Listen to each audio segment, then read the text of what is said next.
Hi there, welcome back to my channel. This is the third and hopefully final take of this video. I have been working with a 6x6 paper pad by DCWV. This last week, I've been absent for a couple weeks, and so I thought doing a 6x6 would help me get back into the swing of things. It wouldn't be too difficult. I did have a little bit of a problem trying to figure out what to do with this paper pad. I would say about 1/2 to 2/3 of this was full 6x6 images, and so that makes it very difficult to work with.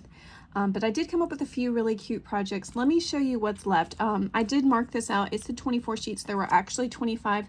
The very last sheet in this was, there was 3 of that same design, so that put it at 25. So I don't know how stuff like that happens, but it did. And then also, I thought this was pretty cool. This is a really old paper pad. It's from 2012. And I don't know how I came by this or, you know, where I got it or whatever, but it is super cute. So you might have this in your stash from years and years ago. You guys check it out, see if you got it. Otherwise, you probably won't be able to find this one. I guess you could look on eBay or whatever if you really like this paper pad, but... So let me show you what's left. I do have a few scrap pieces, just these random small bits that I'm just gonna throw in my scrap pile. And then there was 2 sheets of these itty bitty little cut aparts. And they're super cute. I'm not sure quite yet what I'll do with them, but there are some really cute little pieces still in here. I might tuck them in the junk journal that I've been working on as I go through and show you what it looks like. Just because, like, I can use this piece as a little journaling spot. This one, yeah, probably. Some of these can be, like, for anything, I guess. Although this one does have little dinosaurs in the background, but... And then there's a little, you know, volcano, but... We'll see. So anyways, I might tuck those into the journal as I go through and show you what it looks like. But yeah, that felt good to finish this.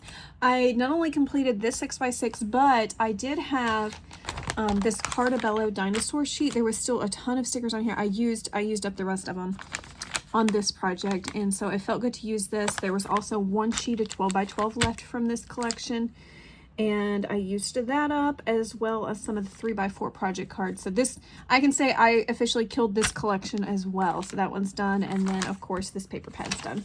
So let me throw that in my trash can underneath, set this to the side. I'm going to add this to my scrap bin right here, just for little things I can grab. And let me show you the biggest project I did first. So the biggest one I did was this 6x6 junk journal. And like I said, the reason I decided to do a junk journal is because of the large 6x6 images that were in this paper collection, and you'll see those as I flip through this. So this has 50 pages, 100 if you count them front and back, and the cover is a chipboard cover, but I do have some batting, and then also, you know, a fabric that I used to cover that up. And then I did sew some little buttons on, some little stones. And then we have these book corners that are by Tim Holtz. I absolutely love the little metal ones. I like just the finished look that it adds.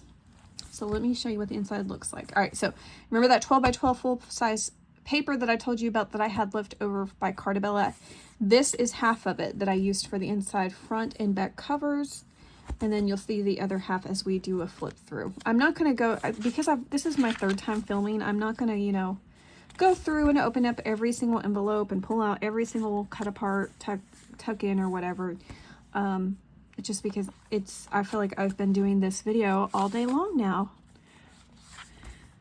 I ran into issues with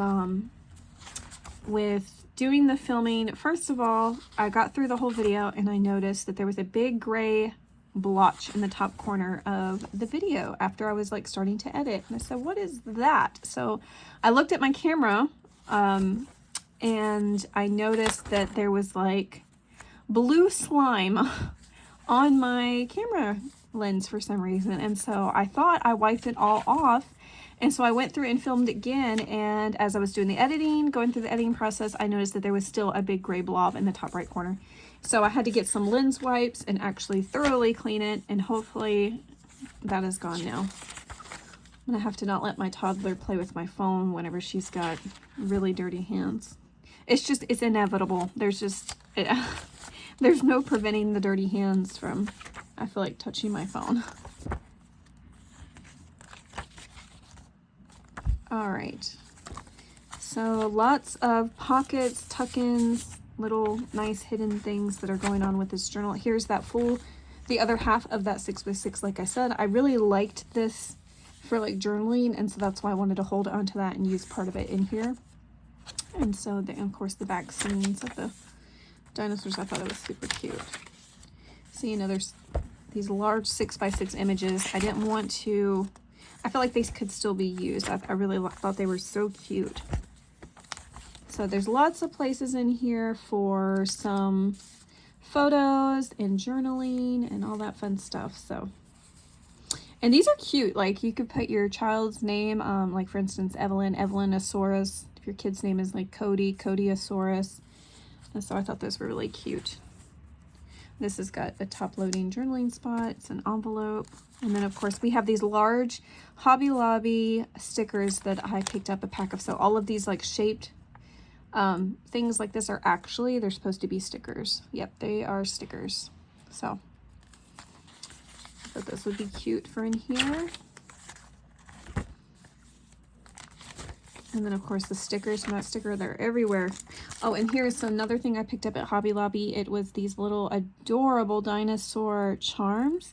And so I used one of those here. This is a Vera Bradley wrapping paper. I got a big book. Actually, I have a few of the books of the Vera Bradley wrapping paper in my collection that I found at Ollie's back a couple years ago. So I like using those in the junk journal. All right, we are nearing the end. See, this is the sheet I was talking about, that there were actually 3 of this exact same paper. But anyway, so that is the end of this little junk journal. It's so, so cute. I really love it. And I do have a junk journal just like this, same size, very similar in how I have it laid out and everything. And it's a bee-themed one. So if you like the style of it, but you're not crazy about this dinosaur theme, I do have a bee-themed one in my Etsy shop. And let's see, this one is, I did a half composition notebook. I altered one. I have been wanting to do this for a couple years, but every time I have gone to Walmart to look for these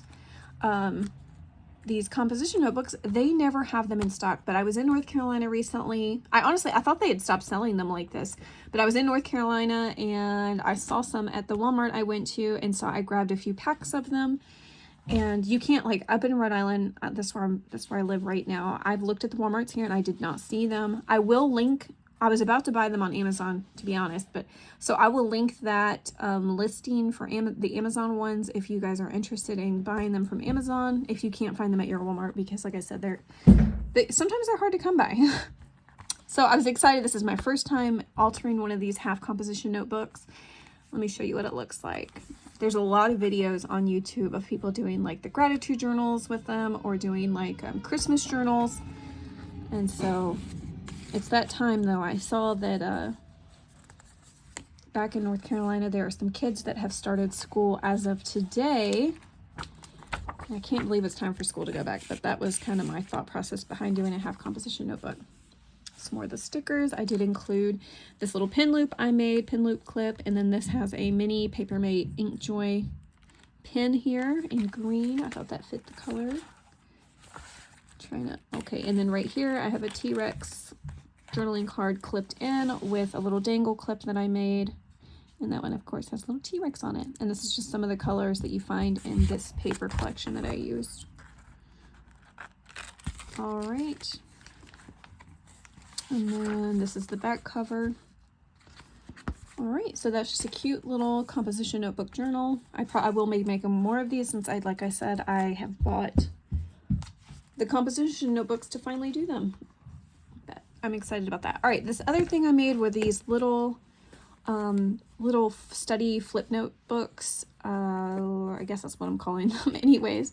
I do have these little elastic closures with just some like cute little beads that I felt like matched the cover, and then I used some index cards to cut them down to make these. I thought this would be cute to put like let's say you have a definition and on the back you have like the answer or whatever you want to use it for. I thought it'd be cute also to put like, to use this for memorizing verses or scripture, you could put the verse on this side and then put the reference on the back, and just a good way to memorize some verses. So I do have these 3 in the dinosaur theme. I have a couple of teacher themed or school themed also in my Etsy shop still, but I really love these. Each of these have 60 index cards, 60 pages, I guess. So there's those. And then the last thing I made is, I'm obsessed with making these, and I think most people are right now, making these little miniature index card notebooks. And I did use some of the stickers in the pages, but so I have 2 of those available. But look how cute they are. I just love the gold on them. I think they're adorable. So yeah, that is what I decided to do. I guess the 3rd time's the charm, because this is like half the time that it took me to film the other 2. The other 2 videos I think were close to 20 minutes long. That, or I forgot to say something very important. Anyway, so this week I'm going to be making some prayer binders or war binders for my Etsy shop. It's been a while since I've done a restock on those, so I'm not going to use like a certain size paper or a certain paper pad. I'm just going to go through and set a goal for how many I want to have made to show at the end of the week. But yeah, I'm excited to make some of those and to get some of these binders that are in my stash, just, you know, to get rid of them or whatever, to use them up. So anyways, I hope you guys have a wonderful rest of the week. Take care.